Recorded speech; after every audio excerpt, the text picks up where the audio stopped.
আজ 21 সেপ্টেম্বর 2025। দৈনিক সমকালের প্রধান শিরোনাম। মধ্যরাতের রাজশাহী বিশ্ববিদ্যালয় উপাচার্যের বাসভবন ঘেরাও, পরশু কোটায় ভর্তি কার্যক্রম স্থগিত। বাংলাদেশের সরকারি ক্রয়ের পূর্ণাঙ্গ তথ্য প্রকাশের পরামর্শ যুক্তরাষ্ট্রের। রোহিঙ্গাদের স্বেচ্ছায় প্রত্যাবর্তনেই সংকট সমাধান হতে পারে শফিকুল আলম। লঙ্কানদের হারিয়ে সুপার 4 শুরু বাংলাদেশের।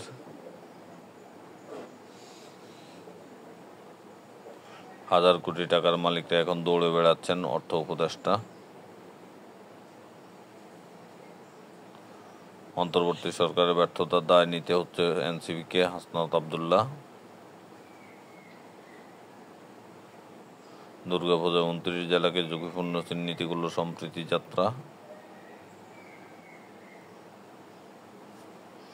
সরকারি কর্মচারীদের প্রশিক্ষণ ভাতা বাড়ল 42% পর্যন্ত। স্বৈরাচার পালিয়ে গেছে, কিন্তু অদৃশ্য শক্তি মাথাছাড়া দিয়ে উঠছে তারেক রহমান। শরতের ভোরে পঞ্চগড় জয়পুরহাটে কুয়াশা, শীতের আমেজ।